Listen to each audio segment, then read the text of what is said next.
All right, we are live. How's it going? How's everybody doing? Thanks for stopping by. This is, I think, my seventh or maybe eighth weekly live stream in a row while Heather's been having classes, and this will be the last consecutive week because next week she is on spring break. She's attending at the University of Missouri, and she's on spring break next year, so she won't be in class next week. Oh, I should fix this camera. Look, I've already messed up my cameras. Multicam madness. 4 cameras I'm going to try working with this week, and right now I have a camera under my second monitor. This is the Z6 with the 24-70, which has been my main camera, but I am going to use this camera as my main camera now. This is my Canon R6 Mark II, which I used as my main camera last week, and it was a disaster. I don't know if you folks watched last week's live stream. It was where I talked about the Nikon Z8 rumors, but it was a complete disaster. I mean, well, it wasn't a complete disaster. When the cameras were working, it was pretty good, but a couple of times the camera quit working. The first time was my fault, and the second time I'm gonna put that one on Canon. So I'll talk to you about that in a little bit. Looks like some folks are joining. There's Stephen Stewart. Hello, Stephen. Thanks for joining. Stephen's been a viewer of the channel for, I think, 4 years, which is awesome. There's Ed Smiley, who says he has that same Disney camera strap. That camera strap, a friend of mine, Percy Sheely, excellent landscape and wildlife photographer. He's always talking to people that have old camera gear laying around their house. Well, there's Heather. She's in her class, but she's on break right now. But I went ahead and started as close to 6 as possible, even though she was still on break, to try to be timely. Hi, Heather. And there's Mike Mitchum. Hi, Mike. Mike from somewhere down south of Atlanta, I think. And Heather's liking my shirt, and she's liking it because she gave it to me after I begged for one. But check this out. I'm drinking my Pog juice, and this time it's in a SEC glass. And this is old school SEC. There's Tennessee and Ole Miss, and LSU and Vandy, and I can't see who that is, but that's one of the old ones. And Kentucky and them dogs and Auburn, Arkansas, Florida. Oh, that other one was Ole Miss. I mean, Mississippi State. But you'll see no Missouri on here. You'll see no Texas A&M. You'll see no Texas, and you'll see no Oklahoma, because when this glass was made, they weren't in the SEC, and that's the old UT logo, as Stephen is pointing out. Now it's just a T, much like UTC is just a C now, where it used to say UTC back in these days. Hi, Phil. Happy. Stephen says, really old school logos. Yeah, old school glass, old school logos, old school number of schools in the conference. Ray, hello, Ray. Thanks for joining. Ray says, hi, Phil. Happy Wednesday. Pog. Yep, this is Pog juice. I know you explained it, but are you sure it's not vodka and orange juice? Yeah, I'm pretty sure. You know, vodka and orange juice, when I first experimented with alcohol, that was probably the first drink that I tried. Either that or vodka and Sprite. But anyway, now I'm pretty much done with alcohol, so Pog juice, very, very good. Oh man, very, very good. But anyhow, last week's stream was a disaster, and I used the R6 Mark II as my streaming camera. And let me see if I can show you some stuff over here. If I can get my computer to cooperate. So I used the R6 Mark II, and I used it the way I use my Nikon cameras, and that is I plugged a cable into my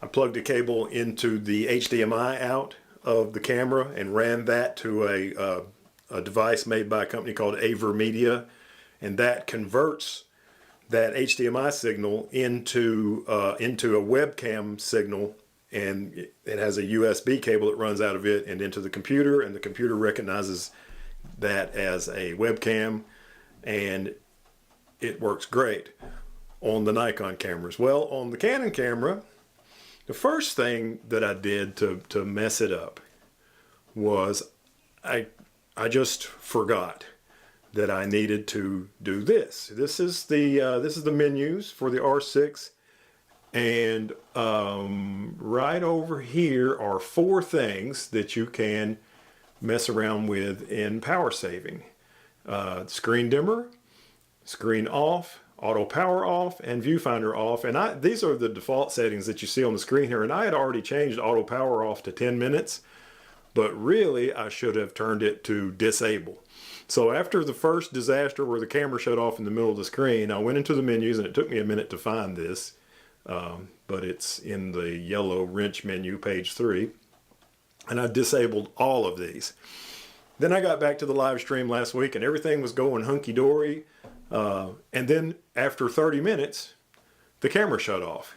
Well, if you look at the notes, this is the R6 Mark II HTML manual, which is awesome. They do this for all their cameras. If you look at the notes, you can see right here, I'm going to highlight it. It says, to protect the screen turns off 30 minutes after it is dimmed, although the camera itself remains on, even if screen off and auto power off are set to disable. So really the camera didn't turn off. I thought the battery failed, but the battery didn't fail, and the camera didn't turn off. It just went black. And when it went black, that shut down my live stream for the second time in one video. So anyway, that's how that went. And you know, I got to thinking, let's see here. These Canon cameras, and Canon was the first manufacturer to do this, they came out with a webcam utility. They released this right during COVID, during the early parts of COVID. And what it was a piece of software that you could load on your computer, and it would run in the background, and anytime you plugged in a USB cable to your camera and to the computer, it would make that camera show up as a webcam. And I didn't do that last time because I had everything all set up in OBS to operate the camera out of the HDMI, but that didn't work because it powers off after 30 minutes no matter how you have it set. So I said, okay, I've heard that the R6 Mark II could do webcam without running this software. So I plugged it in. This was after the live stream. I plugged it in and checked it out. Nope, it doesn't. Or so it seemed. It just didn't work. So I said, well, maybe you do have to run this. Maybe you do have to run this software, even though you're not supposed to have to on the R6 Mark II. So what you do is you go here and you select your model, and then there's all these models of cameras. Look at all these cameras that this software supports. And in terms of R mount, you got the EOS R, the R3, the R5, the R6, the R7, the R10, the RA, the RP. No R6 Mark II is listed. So I'm thinking, well, maybe you just run the R6 software and it works on the R6 Mark II. So I installed the R6 software, no go, nothing. And I'm thinking, okay, I must be missing something. So let's go back up here to the manual.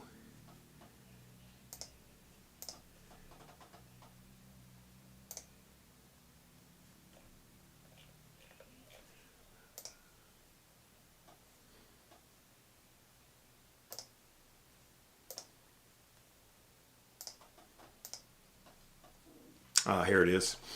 So what you got to do is, and it took me forever to find this, but it's also in the wrench menu, page 5, under Choose USB Connection App.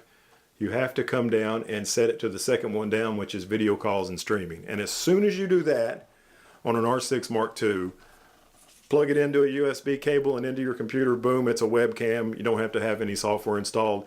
And this took a while for me to test. I plugged it in and just turned on the camera, and I set a stopwatch on my phone, And I came back. Remember, it's supposed to power off after 30 minutes no matter what. But I came back after 33 minutes and it was still going and the camera was still on. So this is only the second time I've tried that. And now I'm live. So hopefully it works.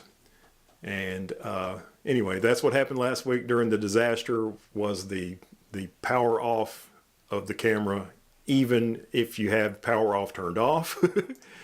And anyway, this week I'm trying it a new way using the built-in webcam feature, which is really awesome. And it amazes me that the R6 Mark II is the only one that has this feature. But anyway, it's super cool. There is Lynn H. Hello, Lynn. Good evening to you. Everybody who is here, do me a favor and reach down and hit the thumbs up button. And I'm going to ask you guys to do something else for me, even if you don't have a question or a comment. Just say hello and tell me where you're from. I think that'll be interesting to see who all or where all in the world is represented in this little live stream. Oh man, that juice is good. That is some good juice.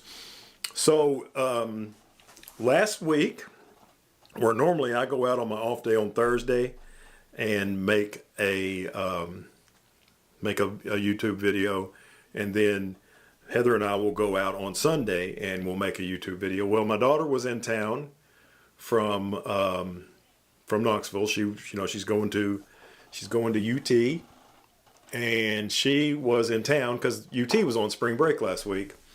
And so on Thursday I went out and she wanted me to take make some portraits of her and her fiance. So I did that, but I didn't make a video about it. And then Sunday she was at the house still, and we hung out with her until it was time for her and her fiance to go to Knoxville. And then it was so cold that I didn't make a video Sunday either. So I didn't make a video at all Sunday, but I thought I would share with you just a couple of the photos that I made of them. So without further ado, here they are. And of course, this is not all of them that I made. I just picked out 6 to share with you. And these are all made with the R6 Mark II. And this one is with the 24-70 2.8 LISUSM, 52 millimeters 1/200th f2.8, and ISO 250. There is Casey and Ian. And this pose right here was Casey's idea. She called this the Spider-Man pose. And I thought it turned out pretty cool. 56 millimeter shot, also at f2.8, 1/800th of a second. And I came up with this when we were just walking around downtown Chattanooga in this really interesting tree. I had them stand by it. And this is with the 70-200 here. That 24-70, 24-70. This is with the 70-200 at 81 millimeters f2.8. Turned out pretty good. And this is 158 millimeters right by that same tree. And this is at 153 millimeters. Thought that one turned out nice. And this is my favorite. This one is 200 millimeters, and the background that's so bokeh-fied there, that background is all the way across the Tennessee River. They were standing at the top of a staircase that goes down almost to the river.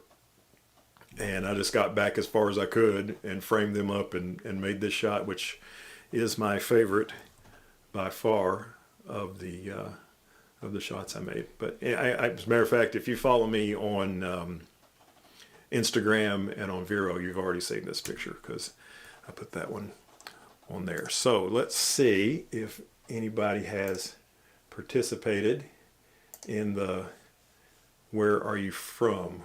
part of the show. So let's see. Ray is from Central Illinois. Hello there, Ray from Central Illinois. And there's Mike from Jonesboro, Georgia, south of Atlanta. Stephen Stewart's from Go Big Orange, Knoxville, Tennessee. Lynn is from South Central Pennsylvania. How awesome is that? Ed is also from Central Pennsylvania. Ed and Lynn are neighbors. Chris Street, Highfield, I'm way up in northern Saskatchewan. Awesome. Steven says, nice portraits. Agree, I like the last one. Yeah, the last one's definitely the best. Spanish Institute is from Pueblo, Mexico. Fantastic. Thanks everybody for checking in. Now if you'll hit the thumbs up button, that'll help even more. And anybody else who happens along, tell me where you're from. Say hi and tell me where you're from. I like that sort of thing. Now let's see. Let's see. It seemed like I said something about today's live stream having 4-camera madness, multicam madness. And so far, we haven't seen 4 cameras. Well, we might as well go into 4-camera mode. Seeing as how the stream hasn't blown up yet, I'm going to turn the Z50 on now because it's got the least lasting battery. So I turn it on last.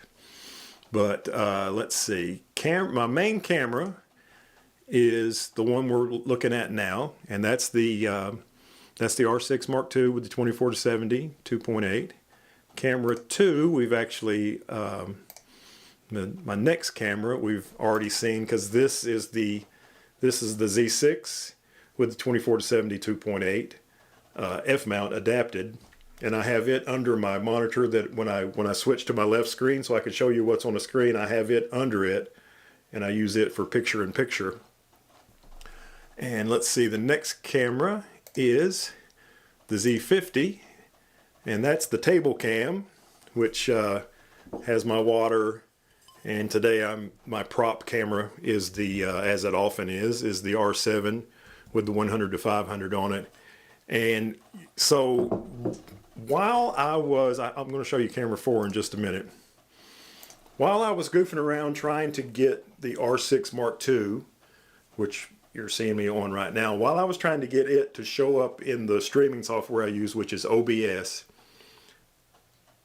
I made a discovery that I had no idea was a thing, and that is that the iPhone will show up on my iMac as a webcam, even when it's not connected to it with a cable.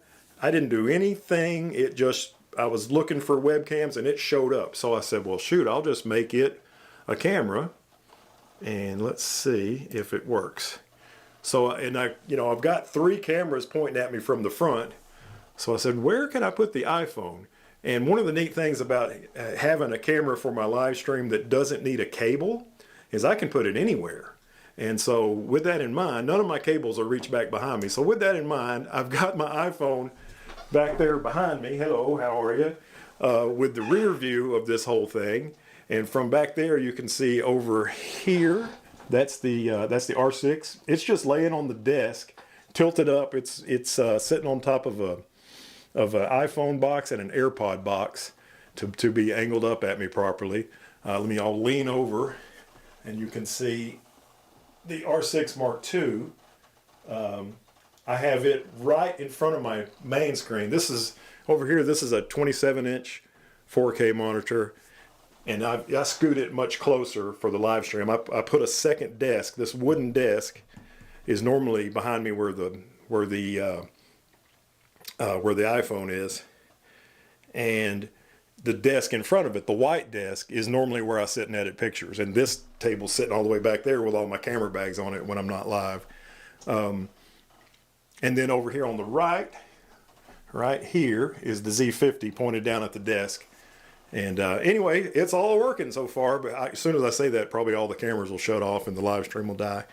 But anyway, there is the 4-camera setup, and here is the 4-camera view. So I think you should be able to see all 4 cameras in this shot. So that's pretty insane. And it's a testament to the power of the M1 Mac Mini, because it's running all 4 of those cameras live. And I don't know, you guys can tell me if it's messing up or if it's working, but from this end it looks like it's working, which is pretty crazy to me. Pog juice. Man, that's good. I highly recommend it. Let's see. Mike says, I'm impressed that you can keep mission control going. It's surprising to me as well, Mike. Steven says, cool, thanks for showing us your setup. Thanks for checking out my setup. And, it's so funny because because last time it was such a disaster. And instead of saying, okay, I should simplify things and make it where I don't mess up, I decided to go 4-camera for the first time. I don't think I've ever gone 3-camera before, but now we're going 4. And it's amazing to me that, you know, because the iPhone is an iPhone, hello iPhone, I'm going to switch to it. 4-cam madness. Because it's a phone, I can take it wherever I want. I can cruise over here, take it off this thing, and go over here. Here's that cabinet. I used to have this cabinet behind me. This is a family heirloom. It used to be my grandmother's china cabinet, and now I keep fine Japanese glass in it. But a lot of times my favorite lenses aren't in here because they're in camera bags ready to go. But anyway, so there's that. Let me put this back where it goes. Also, I have, well, I can't show it to you right now, but I have a battery pack just hanging off of the iPhone. So, because I didn't know how much battery it would take to run the live stream. Oh, it's pointed down too much. Let me point that up some. Let me point that up a little more. That's better. Anyway, I didn't know how much battery it would take to do a live stream. So it's on a battery bank that will charge it from dead to full about 6 times. Let's see. Patty Hayes, hello from South Carolina. Hello, Patty from South Carolina. How are you doing? Hope you're doing great. Thanks for stopping in. Thanks for saying hello and telling me where you're from. That's super cool. Now, let's see. I planted a mulberry tree, and we've had some super cold weather.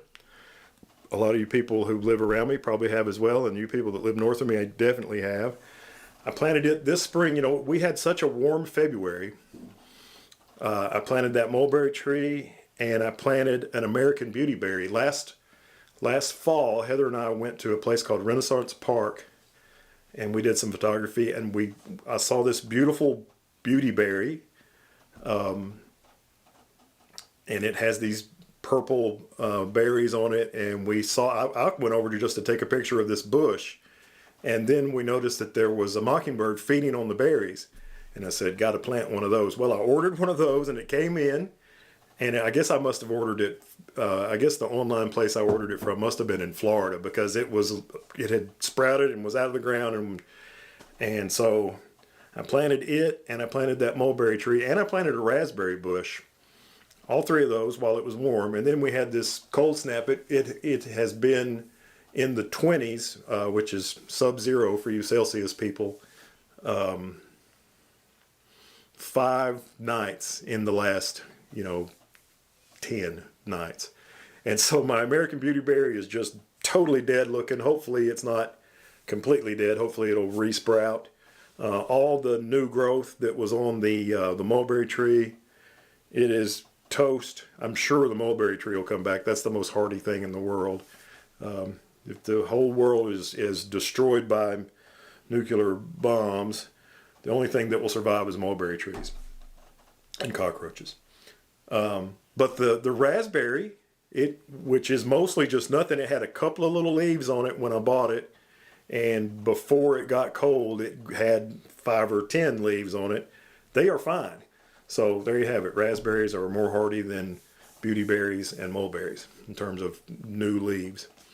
But anyway, so that's how that goes. Now, another gardening thing. A couple of live streams ago, somebody asked in the comments, they asked what plants I recommended to plant to bring in hummingbirds. And my idea was a cypress vine, which I photographed hummingbirds on cypress vine at Heather's parents' house last year on Labor Day, and I've actually got some seeds on order. I think they're going to come in tomorrow, but I think I'll wait a little bit before I plant them. But one of the people on the stream, a lady named Tate, she sent me a message, and she said that she recommends a plant called salvia, which there's lots of different kinds of salvia. She recommended salvia hot lips, which are kind of red and white blooms, and she says they're really good at bringing in hummingbirds. And she also said that she doesn't recommend planting the cypress vine that I recommended because it makes a lot of seeds and they'll blow in the wind, and pretty soon you have cypress vine all over your yard, which sounds like she has a much nicer yard than me. Just as long as something's growing, I'm happy. So I'm going to plant the cypress vine, and I may order a salvia hot lips as well. Let's see what's going on in the comments. If I can remember how to get back to the comments.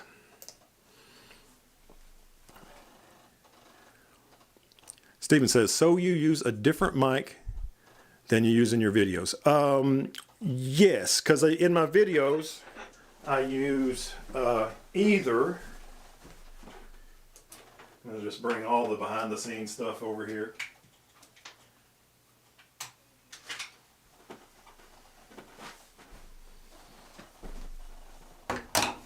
In my videos, if I'm using a regular camera, I use the Rode wireless system where this little clamp sticks into the hot shoe on top of the camera, and this plugs into the mic cable, and I wear this someplace on my person.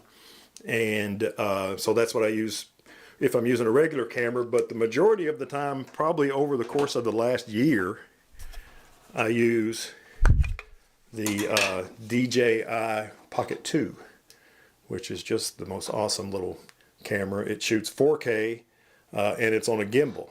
So, and my style of vlogging is just kind of walking along with the camera and going blah blah blah blah blah, instead of setting up all these fake looking, look, here I am walking by a camera. Well, it's obvious that I had to set that camera up, you know. So anyway, that looks fakey to me, so I just talk to the camera while I'm going, and then it looks more real. Not to say that I won't ever do a shot like that, but normally I don't. And the cool thing about the DJI Pocket 2 is it has its own wireless system. If you get the Creator Kit, it comes with this extension. This camera stops right here, but the Creator Kit has this extra piece, and it will allow you to use this microphone that comes with the Creator Kit. And I put it on my shirt. If I'm wearing an undershirt, this time of year I put it inside and I put it on my V-neck undershirt. But in the summertime when I don't wear an undershirt because it's too hot, I'll just put it right there. And so that's what I use when I'm making videos. Now when I'm doing the voiceovers, you know, because I'll have the picture on the screen and I'll say, in this picture I took a picture of a bird and it was a bird. I use this microphone right here, which I think you can see on the camera. Maybe you can't. I'll hold it up. This microphone right here, which is a DJI, not a DJI, it's a Rode Mini. Shoot, I'm drawing a blank. But anyway, it's like $59, and normally I have, even when I use it inside, normally I have this giant dead cat on it, but when I'm doing a live stream, I don't want that giant thing in the picture, so I'll take it off. I figure that probably helps stop some pops and clicks and that sort of thing. Maybe it doesn't. But anyway, that's the mics that I use.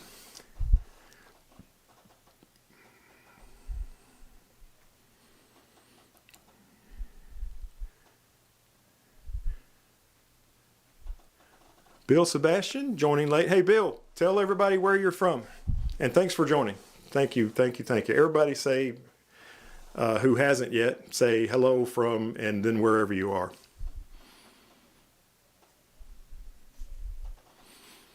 Miguel says, hello Phil and Heather. Hi Miguel. I hope you are having a wonderful day. Thank you. Things are going pretty well. So far, so good. No complaints. Heather's in class. Bill is in the foothills of North Carolina. Oh, that's good country to ride a motorcycle or drive around in a two-seat convertible like I used to do before I grew out of it. There's even a road, I think this road's in Tennessee, that's called the Foothills Parkway, Wilkes County. And Holy cow, Colin Malone is from Ireland. Hello there. Thanks for joining from Ireland. I watched, there's a special right now on Disney Plus that Heather and I watched just the other night. And it was filmed in Dublin, Ireland, and it's 50% of U2 hanging around with David Letterman, and they did a really nice special. They redid a lot of their songs with the Edge just playing an acoustic, and Bono singing, and they didn't have Larry and Adam, the drummer and the bass player, with them. But the other musician that played with them was this really awesome cello player who she took care of the low frequencies, and it was really cool. Really cool. I quite enjoyed it. Excuse me, get some water. Michael is from Hillsboro, North Carolina. We got a lot of North Carolina residents. And there's Rob Kramer from southeastern Virginia. And hey, Rob, first of all, I told you UTC was going to get beat. I think it was last week or maybe the week before. Rob said, "Hey, is it your UTC?" Like this shirt that's playing against Virginia Tech in the NCAA tournament, and yes, it is. But I saw this thing, yeah, the Hokies. There you go. About how apparently before basketball games and maybe sometimes during their football games, the Virginia Tech people play that old Metallica song, Enter Sandman, over the PA system. And apparently they do it right at tip-off. And because the NCAA tournament was being held in their arena, they said, we want this to be more of a kind of a neutral site, even though it's their gym. But they said you can't play Enter Sandman over the PA. But the crowd at tip-off, which apparently is when they normally do it, the whole crowd sang Enter Sandman, and it was awesome. It was really, really cool. I'm sure it was intimidating for the UTC girls, but it was really cool to see. That's a cool environment there at Virginia Tech for sure. Let's see. Jeff and Leslie are from Kentucky. We got a lot of the southeastern United States represented in here. And hello from the Netherlands. That is awesome. Hello, and thank you for joining from the Netherlands. How cool is that? And Rob Kramer says 100% correct. So I guess I got my my Enter Sandman story correct about Virginia Tech. That was really cool. Super duper cool. Let's see.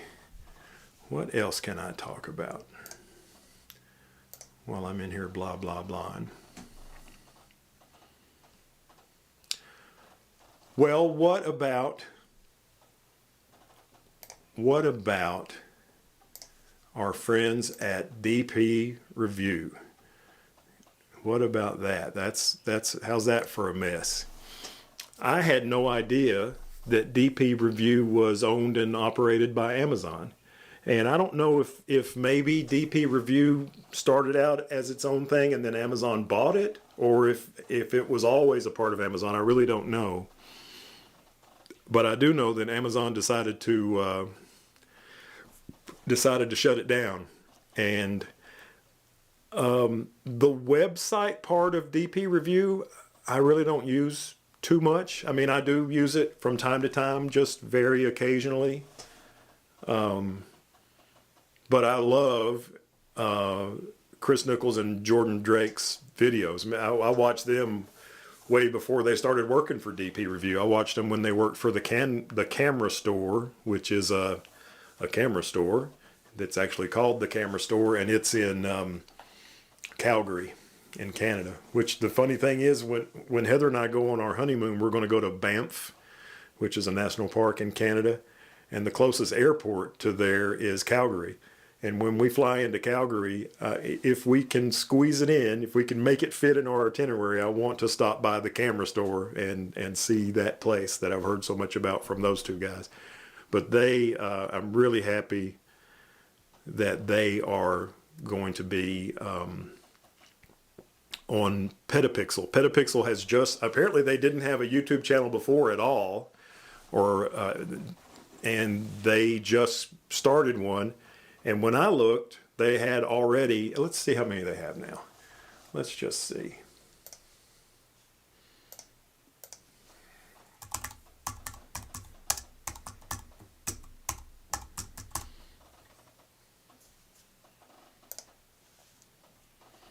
Let's just see how many.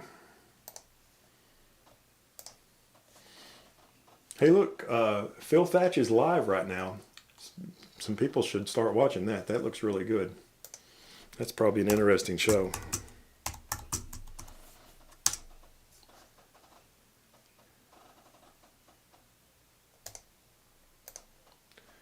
So, yeah, they've got, their only video is the one where they announced that Chris and Jordan were going over there.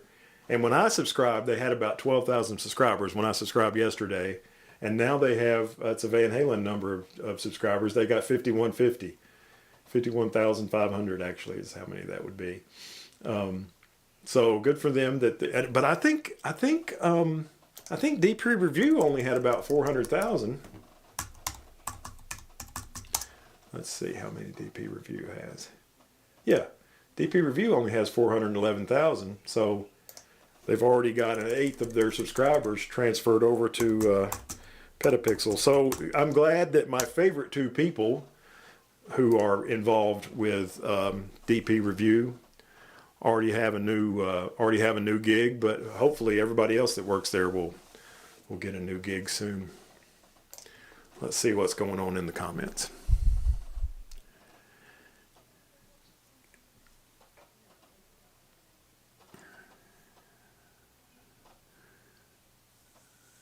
My NKU North School I graduated from and my Kentucky Wildcats are both out of the tournament now. That is a bummer. And my Chattanooga Mocs are out of the tournament, but my Tennessee Volunteers, where my daughter goes to school, are both still in. The men and the women are both still alive and in the Sweet 16. So go Vols. Let's see. Miguel says, Phil, I found a duck photography paradise in Maryland. Miguel, you must be a world traveler. Every time I hear from you, it seems like you're someplace else. That is so awesome, and you're my hero. In Maryland, right by the Chop Tank River in Jerry Boyle Park. I am only 4.5 hours. Oh, so you live in Long Island, New York, but 4.5 hours and you can get there. That's so cool that you found something that awesome that far away from you. I need someplace like that. Someplace that has that doesn't have a steep bank, a shallow bank, so you can lay down on your belly in clothes you don't care about getting dirty, and get your camera down really low and make duck and other waterfowl photos. That's super cool. Rob Kramer says that was at Patrick's Day. My daughter said it was packed and everyone was a little buzzed. Yeah, I would say so. It definitely was packed. It was full from the top to the bottom. You know, a funny thing to me about that particular matchup, UTC is a much smaller school, I would think, than Virginia Tech. Definitely in a smaller conference. But for some reason, they built an 11,200 seat basketball arena at UTC, and I think the one at Virginia Tech's only about 8,000. How crazy is that? That UTC, a small school, built this giant gymnasium, bigger than a lot of college basketball arenas. Tennessee Knoxville's is bigger. Of course, they've got that giant legacy of girls basketball. Tennessee girls basketball has made all 41 NCAA tournaments, and they've made the Sweet 16 in something like 37 or something crazy. They're pretty good at basketball, those girls in Knoxville. Let's see, Jeff and Leslie, Amazon bought them in 2007. Okay, and apparently they had been around a few years before that. Thank you for that, Jeff and Leslie. I definitely did not know that. No more photography gear from Amazon. Well, I quit buying photography gear from Amazon when they started charging sales tax. But You know, sometimes they'll have something that nobody else has, or you know, either nobody else carries it at all, or if Amazon has it in stock and nobody else does, I'm still gonna buy from them if that's what I have to do. Maybe I shouldn't, but I'm not gonna say that I won't. Let's see. Mike Mitchum says DP Review used to be a source to check before you bought a camera. Just reviews, no videos. Yeah, and I have looked into their site. I just didn't use it nearly as religious. I watched basically every, I mean not 100%, but virtually every Chris and Jordan video on DP Review, almost every single one. Ray is late. You're in big trouble, Mr. Soldano. Look, all the cameras are working, Ray. Are the cameras still working? Yeah, all 4 cameras are working. It is crazy. I'm going to show... Hey, Ray, where are you from? Ray's from Chattanooga. Rob Kramer says it's 10,000 seats. Oh, I was thinking it was only 8. Okay, cool. Well, gosh, it looks little on TV. If they extended that thing out to where it looked big on TV, I think it would hold 20,000 people. But it was loud. And the video I've seen of them singing Enter Sandman, it sounded like you were at a football stadium. Excuse me.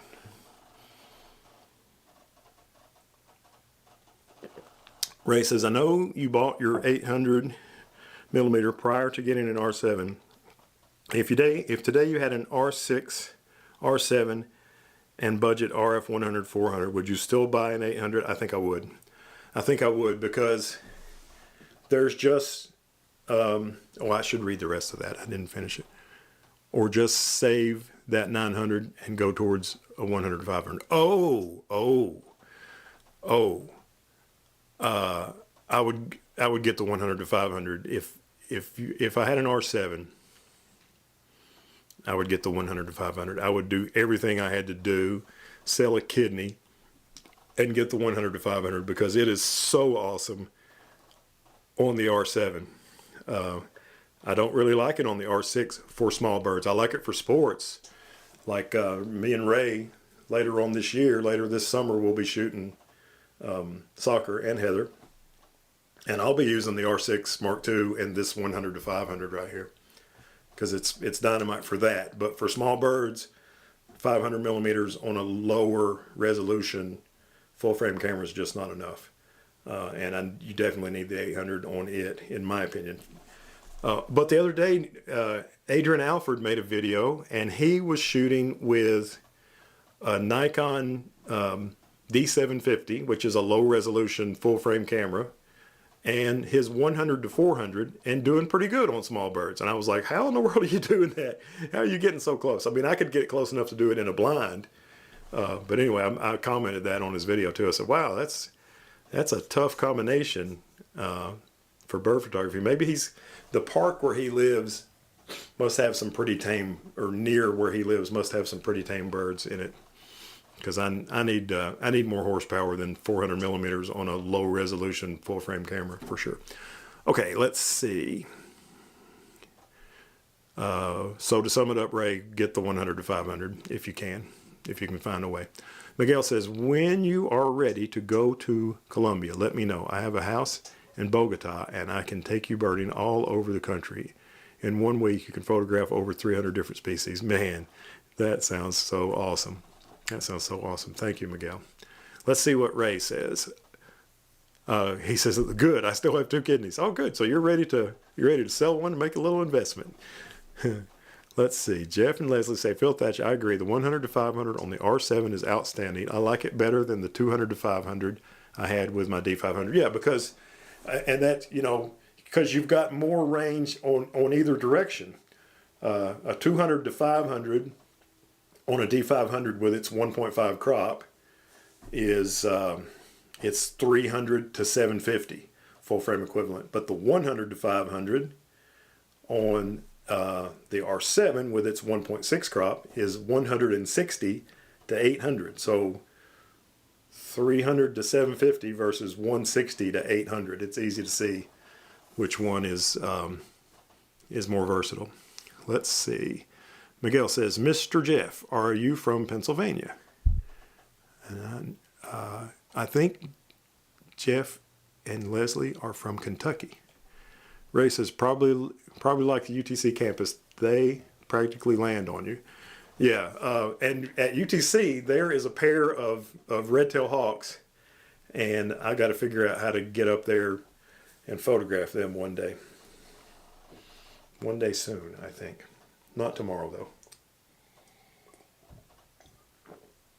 Tomorrow, I believe I'm going to be going to a waterfall. It has rained all day today, all day, and I like the waterfalls, not just the little trickly ones. I like the ones that and take a big fall off of a big sandstone cliff. Those are the ones I like, and I've been to all of those, all the ones that are near me in a reasonable driving distance recently. As a matter of fact, the next video on the channel is from Greeter Falls, and I don't know if you guys are only like, because my bird videos get probably twice as many views as my waterfall videos. But even if you don't like waterfall videos, check out the one that comes out Saturday, because it is dynamite. I'm really happy with at least one of the photos that I got. Okay. Let's see. Oh, if you haven't said hello, and I'm joining from blah, blah, blah city, blah, blah, blah country, do that now. And if you haven't hit thumbs up, do that now. All right, let's see. Lance R says, sorry if you discussed this before, but have you ditched all your Nikon gear? Absolutely not. As a matter of fact, right here, this camera that is filming me from over here on the left is a Nikon Z6 with the 24-70 2.8. And this camera right here that is making video of the desk is Nikon Z50 with the kit lens on it. And I've got a bunch of other Nikon stuff. I'm not going to grab it all out, but just here is the D500 and the 200-500. I'll show it also to the iPhone camera.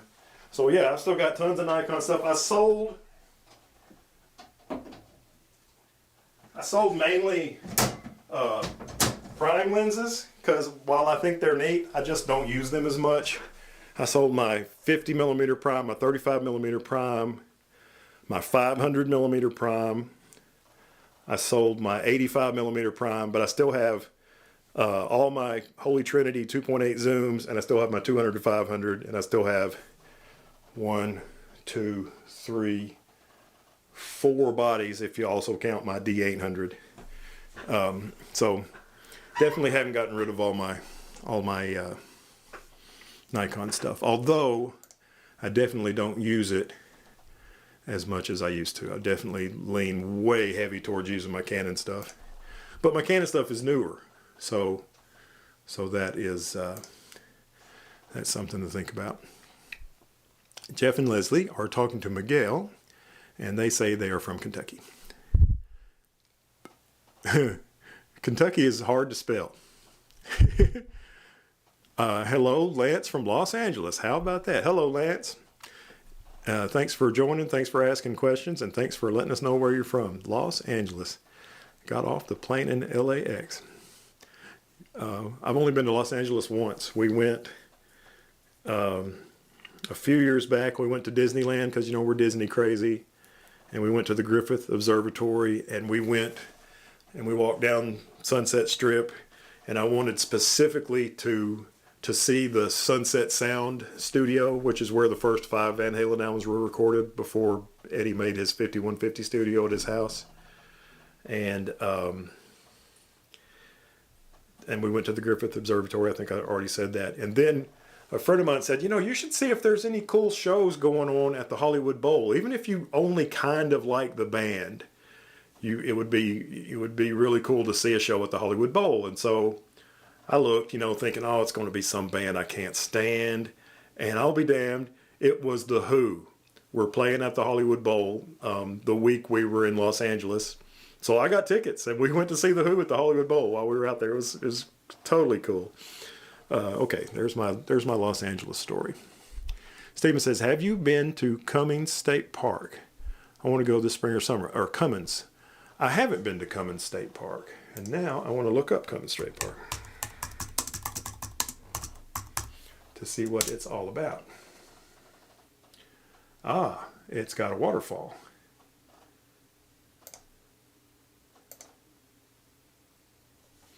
And the website that's down.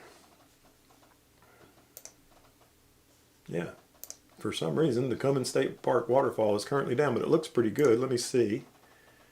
Let me see how long it would take for me to get there. It looks like from where I'm at, it is about 2 hours and 17 minutes. So that is something I could definitely look into. Oh, it's north of Cookeville. How about that? Okay. Haven't been there, but it sounds like an idea. Take a Thursday off one day and I'll meet you there.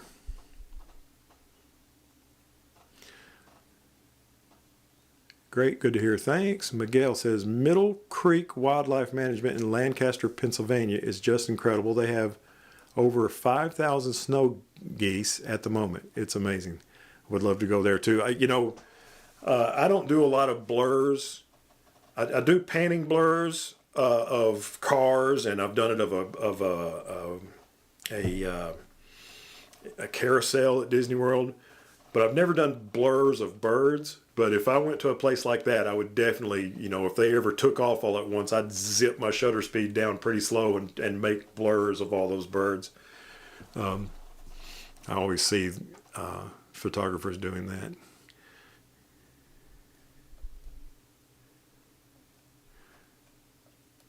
Hello, Pepper. Sorry, somewhat late. No problem. I start my stream a little earlier than a lot of people do.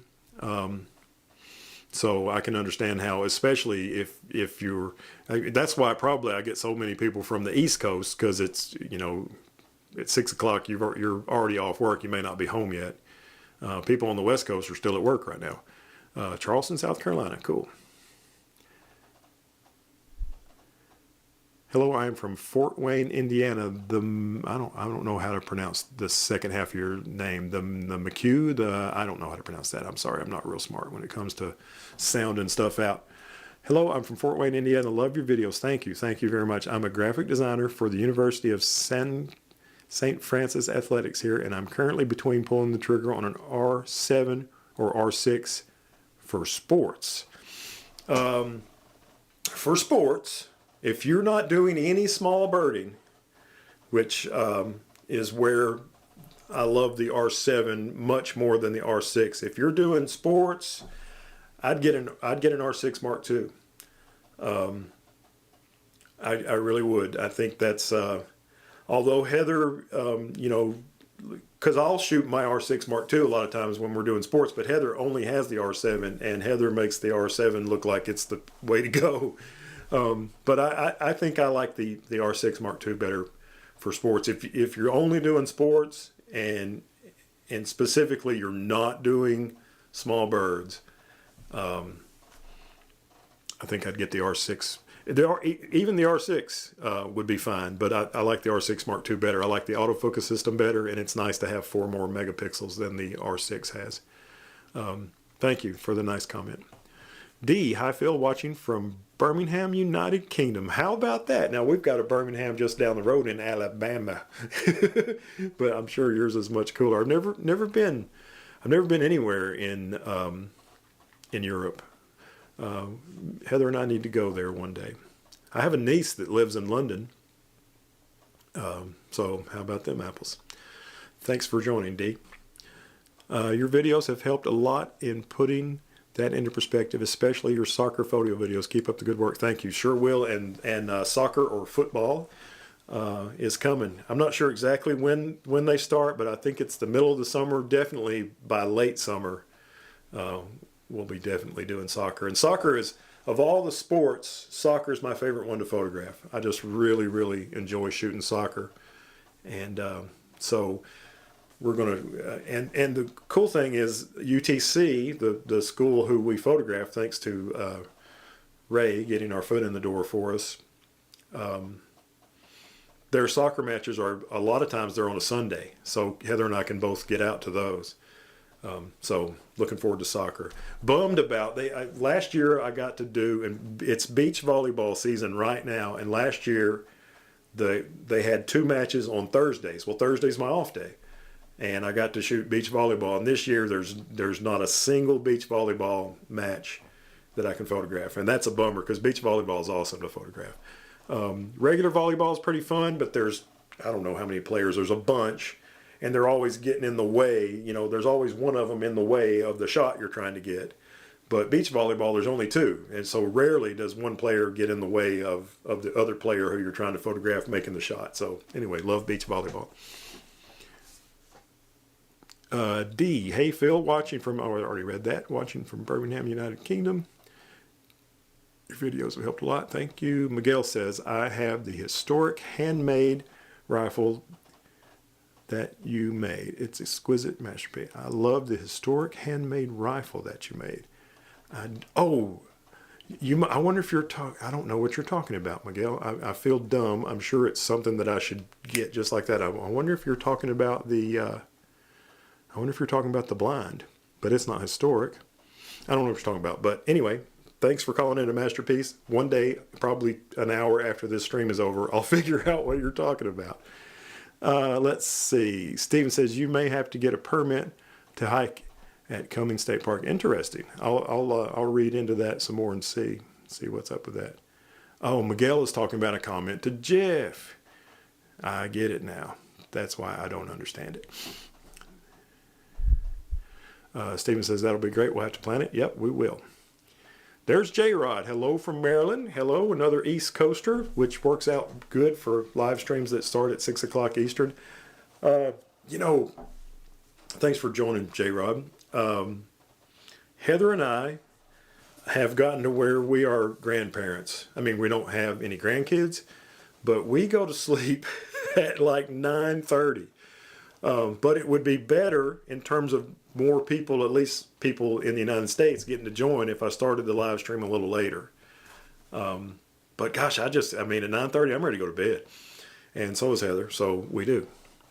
Let's see. J. Russ says, sorry, we never need long again. Get yourself a bird feeder with a built-in motion camera. Yeah, I've seen those. But have you seen the pictures they make? Not too good.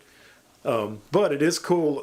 Ray shared one with me just the other day, and I told him the same thing. The pictures are always exposed poorly and are rarely in focus. But he said, but it'll give you an idea of what's going to your feeder and when. And that's a really good point. Let's see. The Mac. Okay, now I can pronounce it correctly. Thank you so much for helping me with that. You have to help me. You have to help me sound stuff out. Yes, it's the Mac. End of my last name. Telemac. Oh, that's cool. That's it's almost like a telephoto lens. It's a Mac Daddy telephoto lens. Your last name. Oh, I bet especially being on the sidelines can get hectic. Awesome. Yeah, man. I appreciate your insight on that. I was liking the R7. The R7's great. R7's great. Hard to get me to say something bad about it, but I do think for sports only, I would like an R6 better, especially if you can get the 100 to 500. If you want to shoot with the 70 to 200 for large outdoor sports, then the R7 would be better because it'd be 116, I think, to 320. But I like, even though the depth of field, you don't get a shallow depth of field with the 100 to 500, I prefer to use it for soccer on the full frame camera.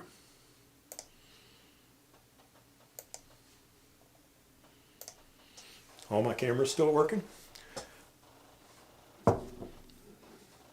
Unbelievable.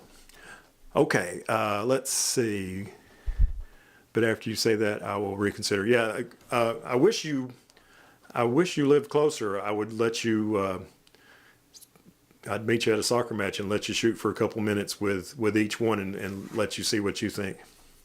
Rob Kramer says, "Have to go. Nice chatting with you." Thanks, Rob. Thanks for joining for as long as you could. I do appreciate it. J Rod Art says, "Are you still using OBS?" Yes, I am. Sure enough, And I was talking earlier in the stream when I was talking about hooking up my R6 Mark II as a webcam, and I pulled up all the webcam sources in OBS, and it showed my phone as one. So I said, okay, I'll just use my phone. So that this shot from behind me, and everybody who was here earlier already knows this, but this shot here, this is my iPhone. And it's not connected to my computer with any wires. It's just my iPhone up there. How crazy is that? All right, let's get back to this. Now, let's see. I want to talk about something else while we're talking about R7s and how I don't like them the best for sports. I want to show you why it's my favorite camera for birds. And let me just pull this up right here.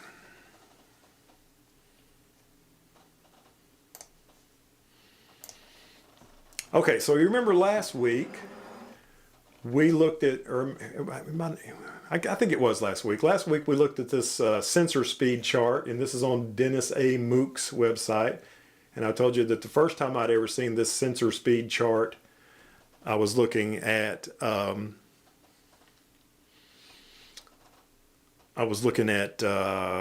Patton's videos. Is the first place I saw this chart. But here's another one. Here is a pixel density chart.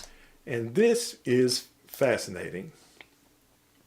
All right, so here's the pixel density chart, and lower numbers, tighter pixel density is better in terms of, it's not better for everything, but it's better if what you want to do, I'm looking at the wrong camera, is if your subject is such that it needs to be cropped a lot.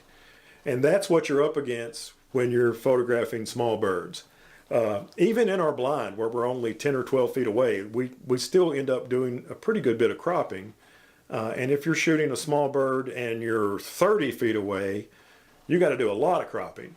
So the more pixel density your camera has, the more tightly packed those pixels are, the more resolution will still be left after you have to crop a lot. So let's take a look. The cameras in red are full frame. The green lines are cameras that are APS-C, and the blue ones are micro four thirds. So the Canon R6 with its 20 megapixel full frame sensor is the worst. It's the worst for croppability. It's a great camera if you don't have to crop much. I've shot sports with it, portraits, great. But birds, man, it was useless with the 100 to 500. With the 800, I could get it to work pretty good. And I even shot, when I used my R6, I used the 800 and put a 1.4 teleconverter on it, because there's just not much croppability in that. Okay, the R6 II bumps it up to 24 megapixels, so it's got a little bit more croppability, but not that much. The R3, same size sensor, same amount of croppability.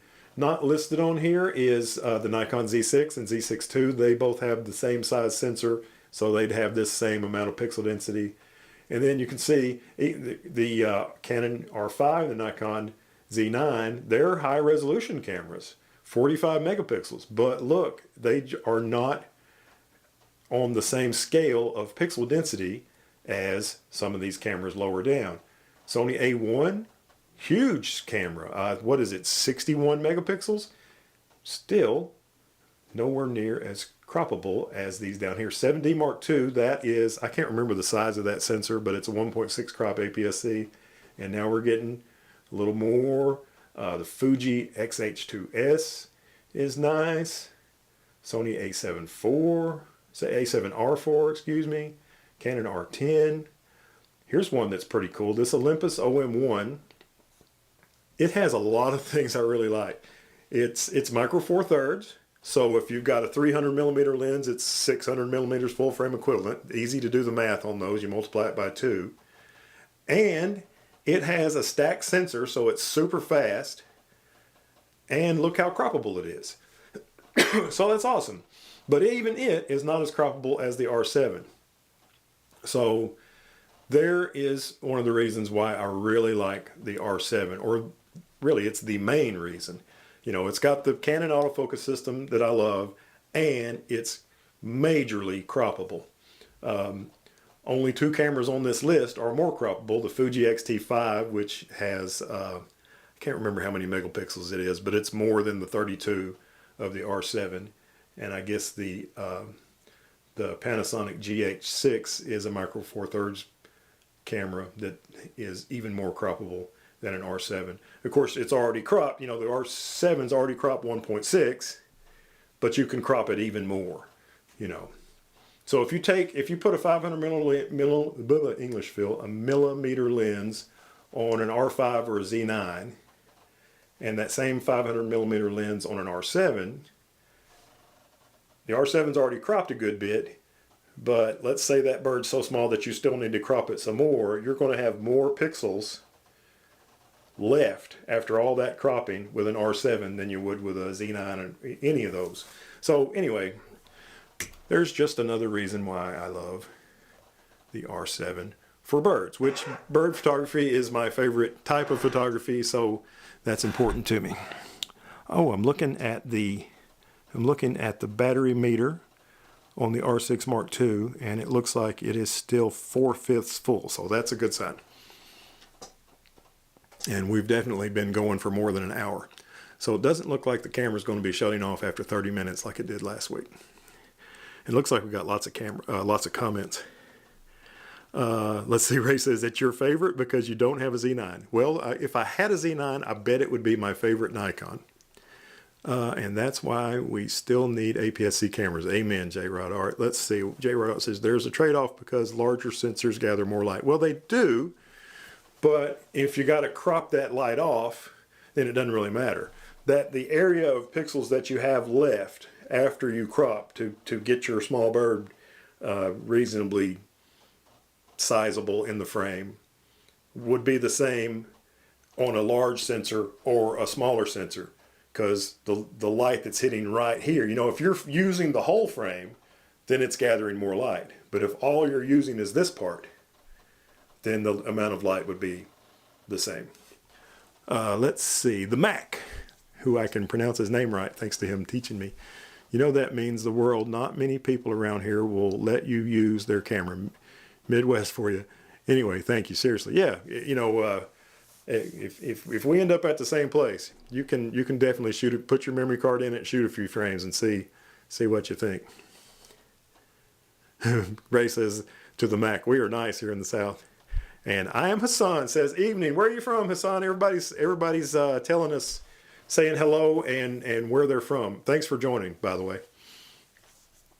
We got people from South Carolina, North Carolina, Virginia, Los Angeles, the Netherlands, Pennsylvania. Oh man, now I'm embarrassed because I'm sure I'm missing some. Tennessee. Nobody from Georgia so far. Heather's from Georgia, but she lives in Tennessee now. But she's back in class now. Alabama. Greenbow, Alabama. Welcome from Alabama. Heather said, oh, there's Heather. She's in the bedroom. Heather, is your class over? Let's see. Have you been to the Conowingo Dam yet for eagle photography? No, I haven't, but that's a bucket list. That's a bucket list item for sure.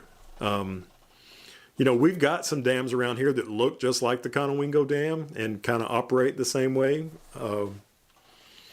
And the one that's the nearest to me is Chickamauga Dam, and I do videos from there probably at least once every couple of months.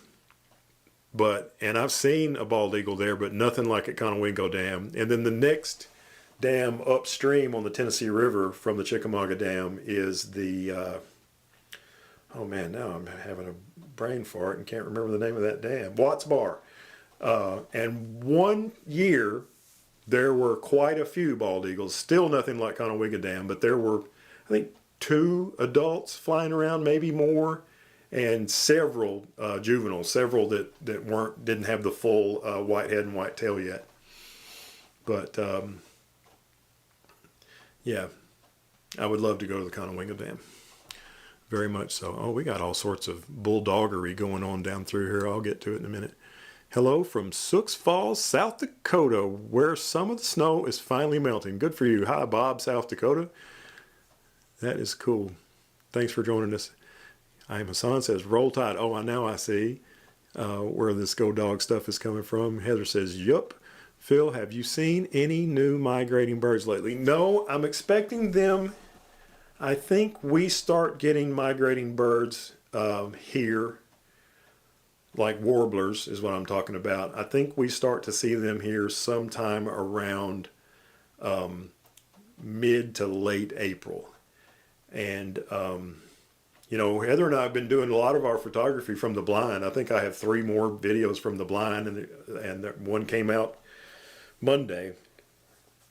But we're looking forward to going back to our spot on Lookout Mountain to try to get some migratory birds, some warblers and such.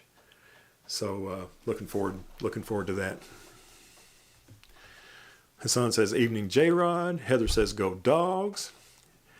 And Ray is talking to Bob. That's why I moved south. We are forecasted for 80 degrees tomorrow. Yeah, but gosh, we've been cold leading for the last several days. I'm wearing shorts tomorrow when I go waterfalling, or where it is I go. Definitely doing some kind of photography tomorrow. Let's see, J-Rod says, I was just there Saturday. Lots of eagles. There will be even more through April. Awesome. So awesome. Hassan and Heather are having a dogs versus Alabama battle. Let's see. Miguel says New York City and Montreal, Canada. Awesome. Heather says 3318. 5249. Let's see. Maryland checking in. Hello, Brendel Sterling from Maryland. I've been to the dam twice. That's awesome. One day I'll go. Only a matter of time. Roll Tide. Yeah, well, that's probably true. But we got y'all last year, so that was pretty cool. Heather makes a smiley face. Bob from South Dakota makes a smiley face. And Brendel says, I mean, damn, yeah, I figured that's what it was. I've taken some beautiful pictures from there. Brenda from Maryland. Oh, Brenda. I thought your thing says, I don't know if you're Brenda or Brendal. But either way, hello, and thanks for joining. And I would love to go to that dam. Pepper, raining here in Charleston, South Carolina, so no sunset. Tomorrow should be a better day for a photo walk. Yeah, it rained all day here, and it stopped about the time I got off work at 5. And our weather usually goes, we're a little bit west of you, so the weather usually goes towards you. So you're probably getting the same rain that I got earlier today.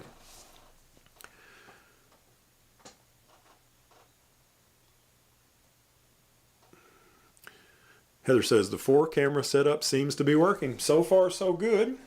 So far, so good. Now I figure that the Z50 battery will die pretty soon, but I've got a fresh one right up there on the charger, and everything else. The Z6 always lasts a full live stream without the battery dying. I can't see its battery, but I can see I'm still at 4/5 on the R6 Mark II. So I think we're going to make it. I think we're going to make it. And the iPhone, I've got a power pack on it, so it should be fine. It's Brenda Sterling. Okay, cool. Thank you. Thank you for helping me there. I appreciate that. Let's see. I think I've missed something. Aerial flood warnings out for Kentucky tomorrow. Ground thoroughly saturated from last week's rain. Yeah. We didn't get a whole lot of rain just today. We got a lot of rain last week. I figure the waterfalls will be flowing good. I don't think there's going to be flooding, but the waterfalls should be flowing good tomorrow, so I'm going to try to get to one somewhere. Bob from South Dakota says, saw our first robin today here in South Dakota. How about that? I guess you have the same robins that we have here in Tennessee, and but they must be a lot more common here in Tennessee. We see them all the time. They love to dig in the ground and pull up worms, which is cool.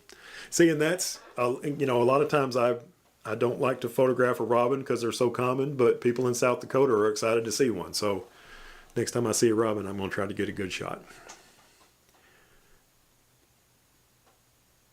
Miguel says, hello, J-Rod. Have you been to the Blackwater Bird Sanctuary. That's the place I want to visit in the coming weeks.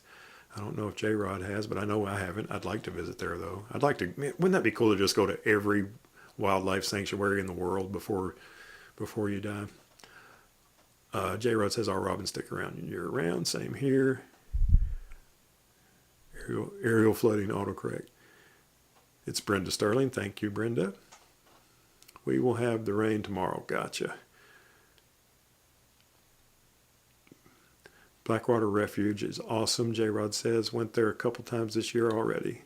And my buddy Ray says, I just got the word I'm on for photographing Riverbend again this year. Awesome. That Riverbend is a big concert series that takes place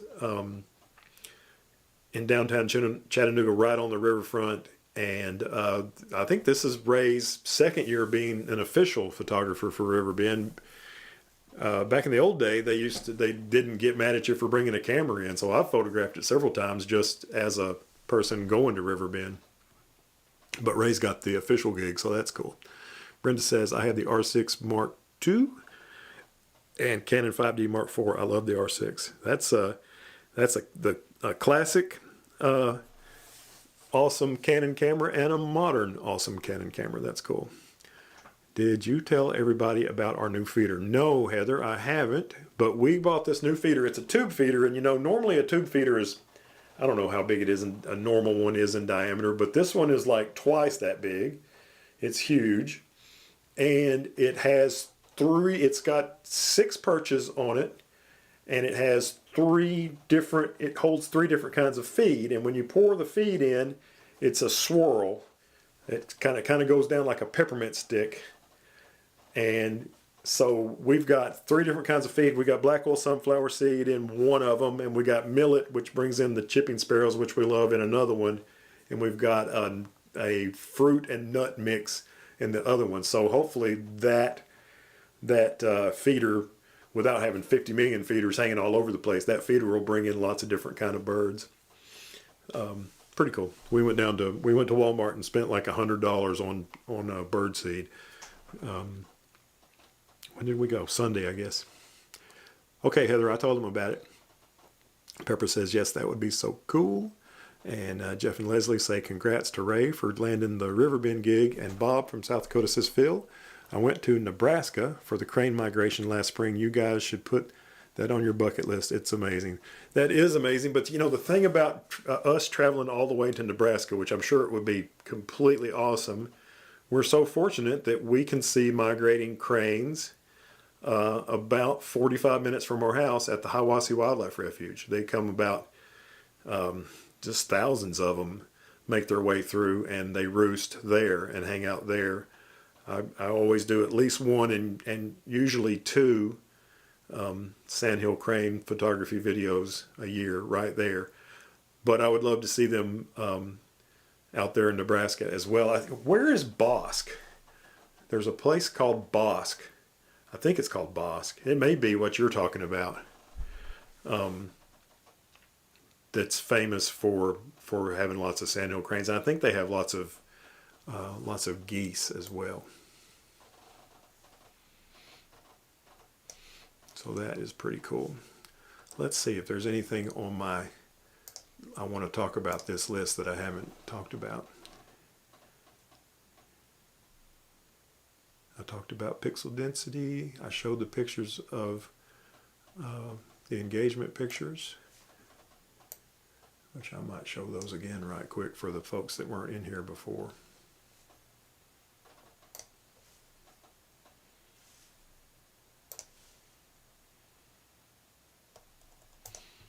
So in case you weren't in here earlier, this is what I did Thursday. I didn't make a video about this, so this is the only place you'll get to see these. I did some engagement photos for my daughter and her fiance. R6 with the 24-70 at 52 millimeters 2.8. Spider-Man shot, R6 with the 24-70 56 millimeters 2.8. R6 with the 70-200 81 millimeters 2.8. R6, all these are R6 II actually, with the 70-200 at 158 millimeters. And my favorite shot, oh no, not my favorite shot, my next to favorite shot, I guess. This is the R6 Mark II with the 70-200 at 153 millimeters 2.8. And my favorite shot, the compression shot, R6 Mark II, 200 millimeters, 1/800th of a second, f2.8, and that's all the way across the Tennessee River. The bokeh-fied background is all the way across the Tennessee River. Ray, that's the flat area above the stairs that lead down and go under Riverside Drive, is where that is. Right by the aquarium, right by the River Journey, the Ocean Journey building of the aquarium. So that is that. I wanted to make sure and share those. I think I'm gonna make a quick video about, thank you, Pepper. I think I'm gonna make a quick video about how to use your R6 Mark II as a webcam. Although I've kind of shown how to do that in this video. Maybe, I mean, it'd probably just be like a 3-minute video because it's pretty easy. But I don't know, not a lot of people are talking about how you don't even have to use the Canon utility that they came out with during the pandemic with the R6 Mark II. And, you know, when I found out that it would do it, I thought you could just plug it in and it would go, but you have to do some things to the camera first. So there's some settings. So I think that would be a good video. And most people who are wanting to find that out quickly don't want to find it in an hour and... How long have we been live? An hour and something? I don't even know.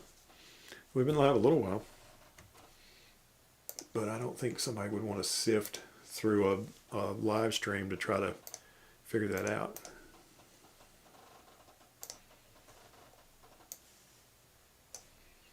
I'll see how long we've been live. Well, I don't know. What if I click on my own live stream? Hey, we've only got 25 likes. Everybody quick like. Everybody click like for me. I need likes. I live for likes. Oh, me, that's funny.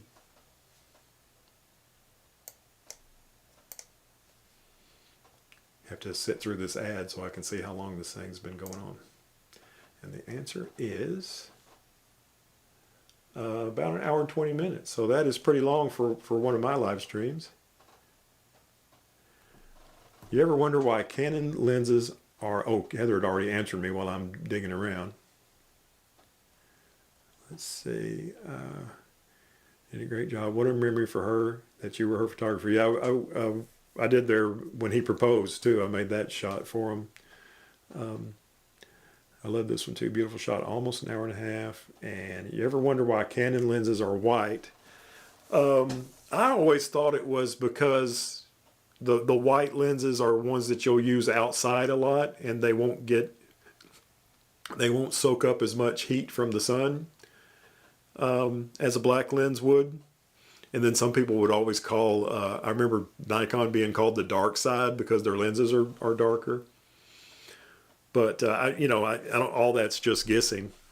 I don't know actually why they're white. I do know one thing: if you are trying to do street photography with a Canon 70-200, that white lens shows up, and people think, "Holy cow! There's a professional photographer. Get away from me with that camera." But if you have a darker lens, it's more stealthy, even if it's the same size.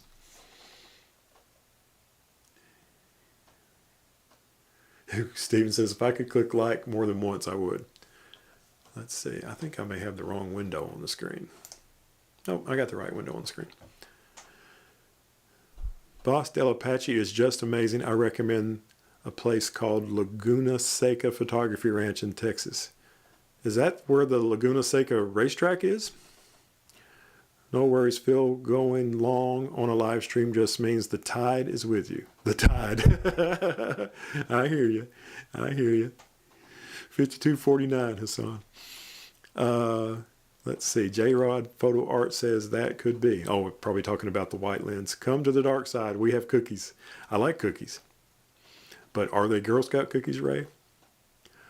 All right. Looks like I have caught up. Now I want some cookies. You know what? I want some cookies too. I think I've caught up with the comments, and I've been on for a long, long time, and I've covered everything that I wanted to talk about. And all 4 cameras, the R6 Mark II and the Z6 and the Z50, and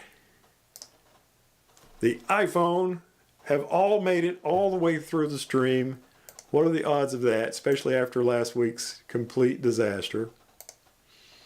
4-camera madness has made it, and I appreciate you guys hanging out with me this evening, and I hope to see you in the next one, but no live stream next week. Heather's on spring break. There will be no live stream next week, and I'm not sure about the week after that. That'll be a game time decision. So thanks everybody. Chocolate chip, the best cookies. Cookies, I like cookies. Everybody likes cookies. Don't tell anyone I switched to Fuji. Have you got a, what's that? What's the Fuji with the stack sensor? Is that what you're using? That's cool. That's a cool camera. I had Fuji for a little while, and then I stopped having Fuji, and I sold it and kept most of my Nikon stuff and bought Canon. But anyway, I'm going to say goodbye.